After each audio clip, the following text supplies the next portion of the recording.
Hi, everyone. My name is Rose Whippich, and I'm your host of Chat Off the Mat. This is a very tiny solo cast that I wanted to share with you. About a week ago, I celebrated a milestone, actually. It was 2 years since I quit alcohol. And although a year ago I wanted to make this same solo cast to share with you that milestone of a year, I decided to wait because you never know what happens after a year. But I was really certain that I would be talking to you today, 2 years after quitting alcohol. My journey of a relationship with alcohol started a very long time ago when I was younger. And the reason why I started drinking is because I wanted to fit in. Now, many of you may have felt the same way in the past about other things, about fitting in, peer pressure, and all those things that make us want to be a part of a group and just make us do stupid things. So, fast forward many, many years later, I tried quitting several times. Now, I just felt that alcohol wasn't really doing it for me anymore, doing anything for me at all. It was lovely being connected with other people in social gatherings, having a drink in my hand, and having a good time. But eventually, I realized that it wasn't all a good time. I started to recognize that I would wake up in the middle of the night with that nagging voice in my head saying, Rose, why are you doing this to yourself? Why are you drinking at all? You really don't need to. I had breast cancer 13 years ago, and I should have stopped then. I should have stopped many, many years ago because, well, both of my parents died from cancer as well. My dad specifically died from a cancer related to alcohol and smoking. And yes, I did smoke a long time ago, and I successfully quit that. But I didn't realize that or didn't really give much thought to drinking until several years ago around COVID time when many people decided to drink more because, well, what else did they have to do when they were home and it was summertime? I decided to go on a hiatus. I came across I guess it was a program or a website or videos with Annie Grace of This Naked Mind. And it was actually called a 30-day experiment at the time. So I decided, why not? It was free.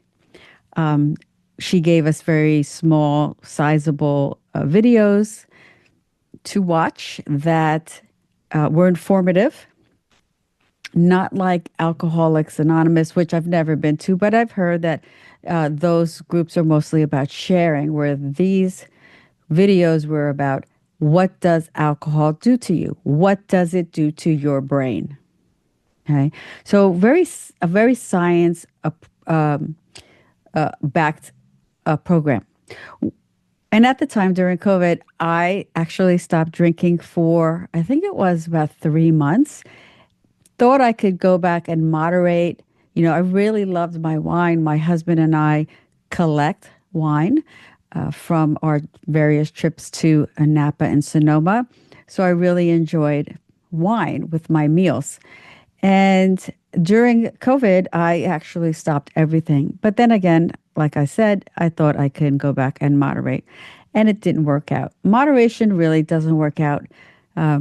Really, after that first drink, you are right back where you are at the beginning because what alcohol does to you is it basically sucks you in after that first drink. Now, maybe some people can stop. Maybe some people need to have a few before they stop.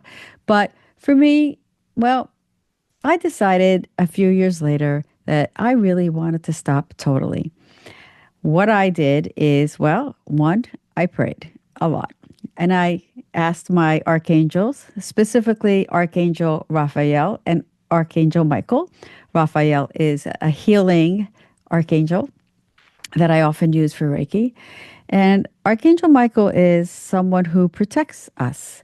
So I called both of them in and also other guides and divine energy to help me. You don't get the help unless you ask for it from these higher spirits or guides. So I called them in as well as do Reiki on myself. all the time. And I am a Reiki master and have been for several years. So Reiki is basically a go-to energy system of healing that I've used for many years and decided to heal myself and to work on the intention of not drinking anymore. At the same time, I was going through a course, a Qigong course with my teacher, John Monroe of Long White Cloud Qigong. It was my third course or certification. And within this course, we did a very specific series of exercises in what he calls the Wuji practice. Now, this Wuji practice is about resetting our energy system. Sort of like when you turn off your computer to restart it because, well, it's just kind of wacky. And then when you turn it back on, it resets. Well, these series of Qigong movements did the same thing for us, for me. Just want to take a moment. If this episode is resonating with you, please hit the like button and subscribe. And if you have a moment, share it with a friend who you think may also enjoy this episode. Thanks for being here. One specific movement, which was a toroidal movement, uh, basically helped move this very stagnant and deep rooted energy out of my body. It unearthed or made unstuck certain habits that I had, specifically the drinking of alcohol. And while I did this movement, I set that intention that I was removing the habit. So, removing the habit of drinking as I'm doing this energy work continuously, continuously, continuously, eventually, I stopped drinking. Now, I also, at the same time, decided to jump on that program with Annie Grace, which she has cultivated on a very grand scale now with coaches and community and a lot more content. So I decided to do the August 2023 path. They call a path, and each cohort is a group for that time frame. But I stopped drinking actually several weeks before the program even started. Now, she calls this spontaneous stopping or stopping of drinking alcohol. But for me, it really wasn't spontaneous. I was working at it for quite some time through my Qigong, through my Reiki, through my prayers, through the intention that I had to stop drinking. Because for me, I didn't want it anymore. It wasn't helping me physically and emotionally. But what was keeping me stuck in the drinking cycle were the triggers. Where, okay, it's 5 o'clock. I am now cooking dinner, so I'm going to have a glass of wine or a martini. Or people are coming over, so yes, let's have a drink before they even get here. Or it's Thursday night after work. Let me have a drink to relax. Now, I'm sure a lot of those triggers or a lot of those things or scenarios are familiar to you as well because they become parts of our routine. Once you overcome those triggers, it gets easier. It takes work.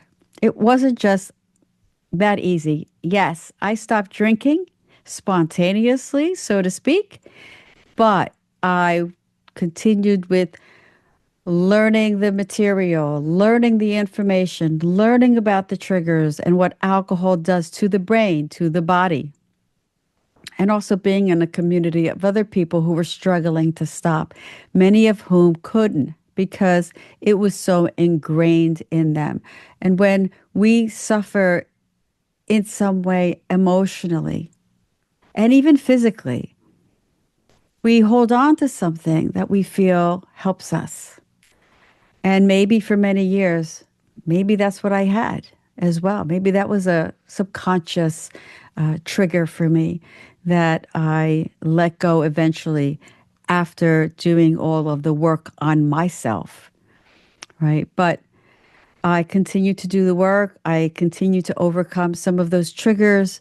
it got easier and it got easier until a point where I don't miss it at all.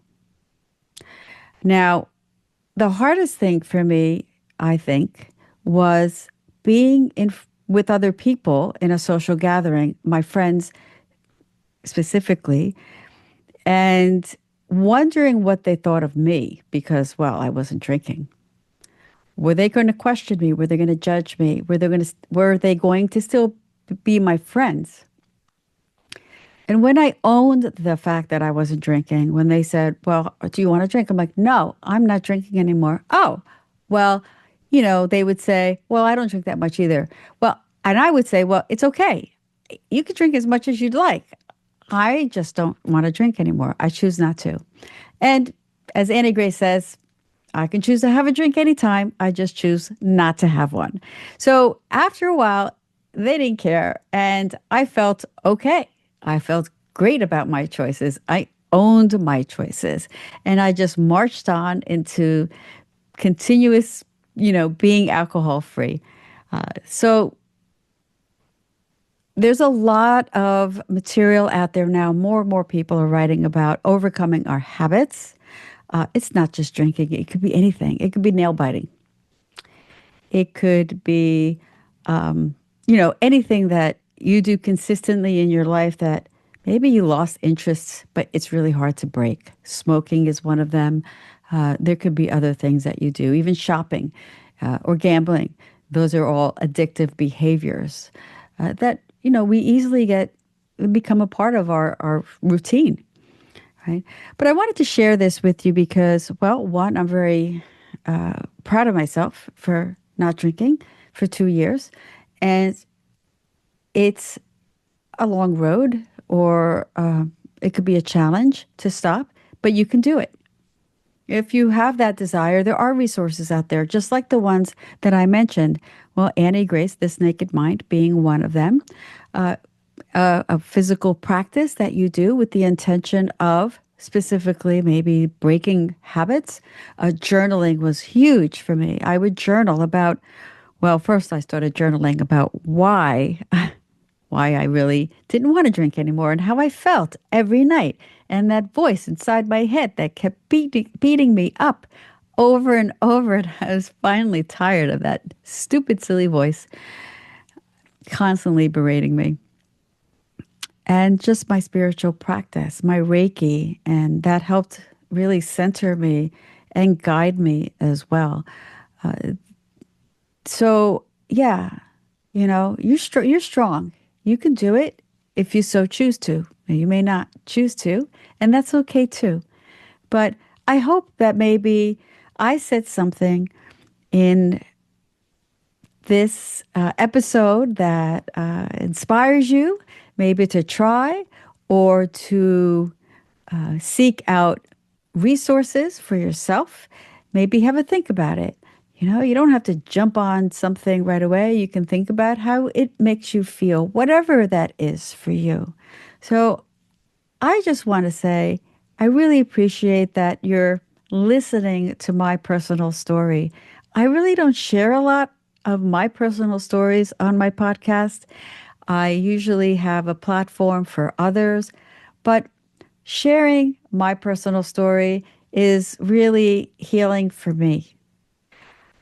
And I'm here if you have any questions, if you want to talk about it, if you need a distant Reiki session, or even talk about Qigong practices that you can begin even without the intention of stopping a habit, just to even feel good and reset your energy, reach out to me. You can reach me on my website or social media, drop me a note. I am more than happy to speak to you because that's what I'm here for. I'm here to help others. And so thank you. Thank you for listening to my story. It really warms my heart that you're here.